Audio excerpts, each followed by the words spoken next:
What's going on, everybody? Welcome back to our 8XT Nitro build. This is our TLR 8XT.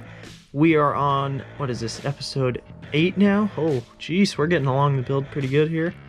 Episode 8, we are on bag H and bag I. So this is basically going to be installing the front end and the rear end to the chassis, which we built in, I believe, episode 4 and episode 5 was the front and rear end build. Don't quote me on that, though. So right here is all the steering geometry getting installed here. We are using an aluminum servo horn and a aluminum throw arm instead of that plastic one, just to beef up the steering a little bit, make it a little tougher.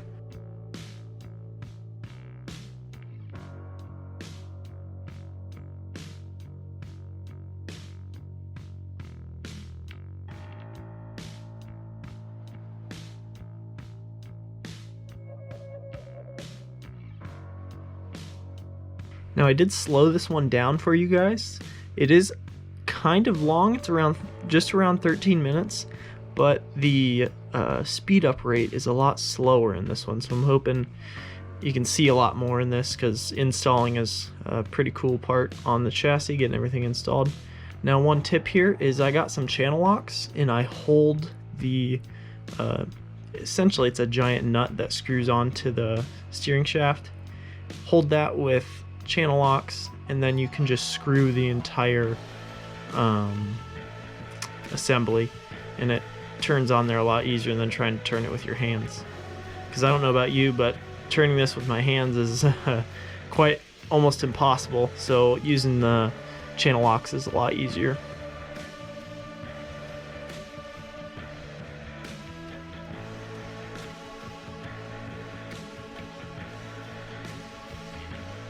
Getting our steering parts installed here. That one on the right is the servo saver, and then the one on the left is just a regular steering assembly that goes onto the steering post. Now I did put a little bit of black grease on those bushings that you saw.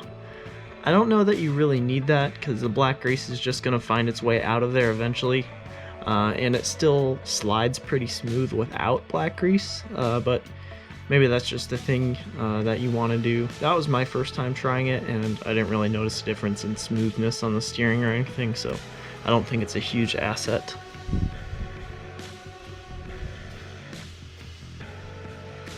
Make sure it's nice and free when you install it. You don't want to crank that screw down and then have it come loose or anything. And of course I wasn't paying attention, installed it upside down. The part that says up is supposed to face up, just so you know if you didn't know that. Apparently I didn't. So reinstall it the correct way, and then we'll get our other one installed.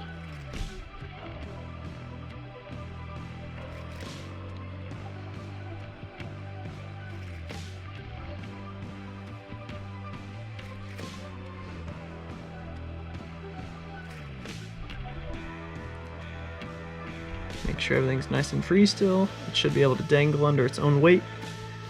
That's pretty common for every steering geometry thing there. Now your steering posts go in. Make sure to use Loctite on these. I've seen these come loose way too many times where people don't use Loctite. You definitely want to use Loctite on these.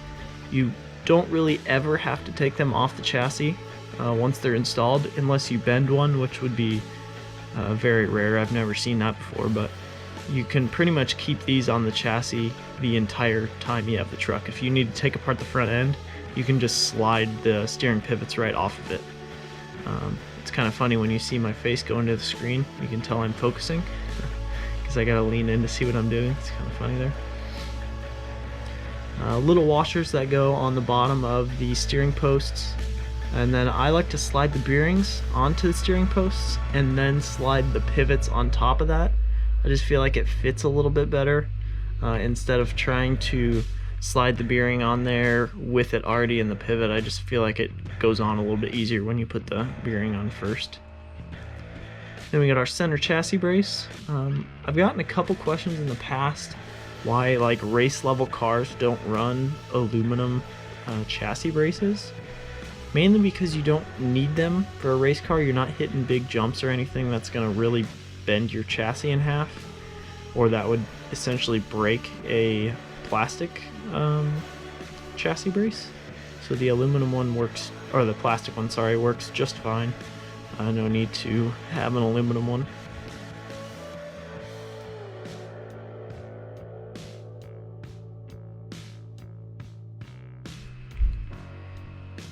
Getting that little nut in the guide down in that chassis brace is a little tricky.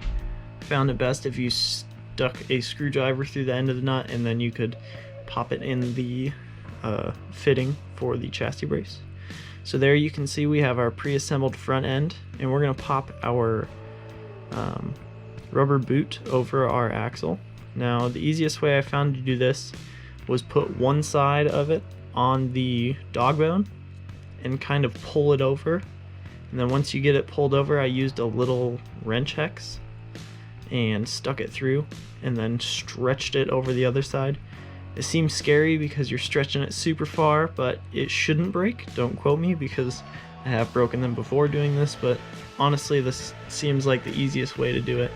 I have yet to find a simpler way to install those. So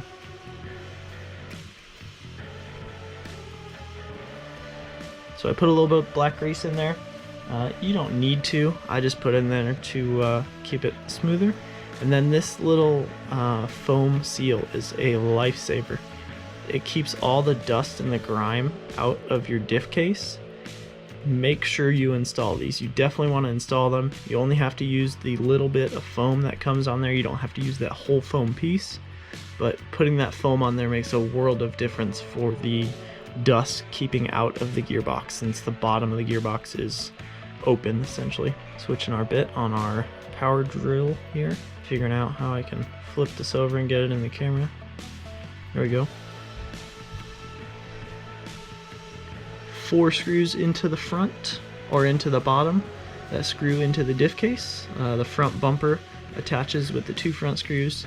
Then like usual, put it in with the drill and then go and recheck it with your hand driver just to make sure you don't strip out any of those plastic screws. Now the top brace, instead of using that plastic one, we're going to use an aluminum one.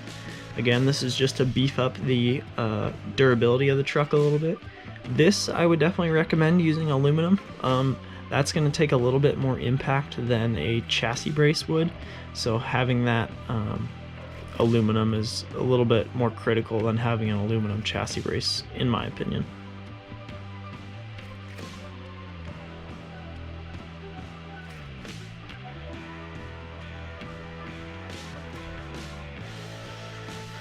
As you can see, or might be able to see in this shot, we have carbon front inserts in our arms. This was an upgrade after I already built the front end that I installed. I think I'm going to do an overview of the whole truck once it's fully built up and tell you guys some things that I've done to it, because I've obviously driven it at this point. It's been out for a little while now, so we'll do an update video and just tell you what I think about it, kind of a 2 or 3 month review of the truck.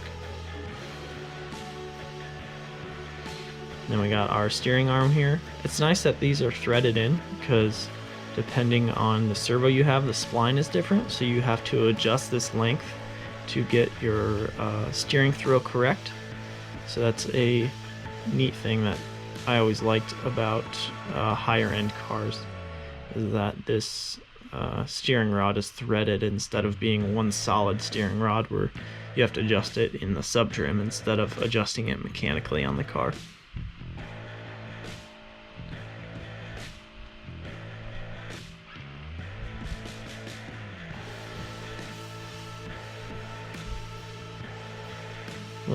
Little bit of Loctite onto the screw going into our servo horn, and then put a nut on top of that.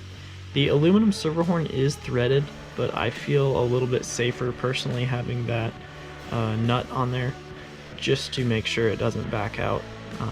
Anything can happen on a scale, I've learned, so it's always good to have a little bit of a backup, or a little bit safer of a tighter screw, essentially.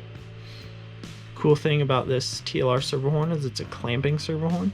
So once you put that top screw in, there's a small screw that goes into the side of the servo horn to clamp it tight onto the spline. That's a neat thing that TLR thought of with their aluminum servo. And then again, putting the nut on the bottom of the screw, Loctite as well, just to keep it nice and tight from coming off. And then that is pretty much all of our front end. We do still have our steering links here, bump steer links, steering links, whatever you want to call them.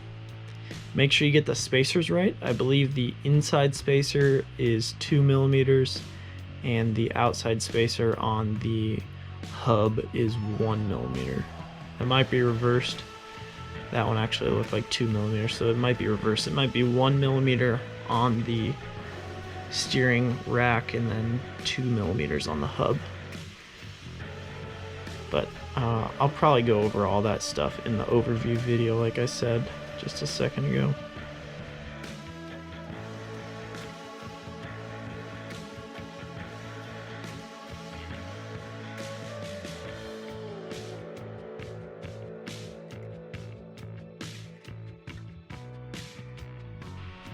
And that is all the front end. Our steering isn't quite set up right now. Later down the road I went ahead and set it up better, but now we're going to go into our rear end. Now we're not going to do all of bag I here. We're just going to install the rear end on the chassis just to keep this video a little bit shorter. In the next video, I believe, is our engine and air filter, so that'll be an exciting one. And I honestly think that's the last one, or the last build type one. We'll probably do a couple update videos. I do have a new engine that I'm excited to put in this car. Since this video, I put a new engine in it. The engine I used in this next video was just a temporary engine until I got my good engine for it. So getting the boot installed like we did on the front dog bone, the center dog bone, put black grease in here. Again, don't really know if it makes a huge difference, but just personal preference.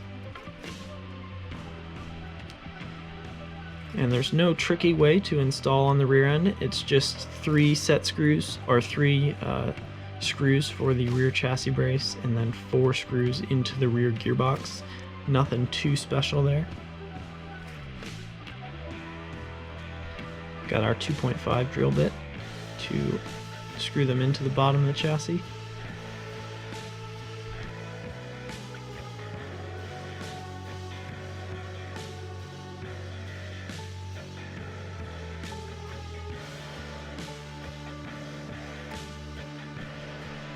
Now we are coming up on the end of the video here, so I want to thank you guys for sticking along with me throughout this build and throughout this episode. The truck is almost done, as you can see, pretty much put all the way together, just missing the engine, air filter, and a couple other little things, but other than that, we've had a great time working on this build. I hope you enjoyed it as well, and I'll see you in the next one.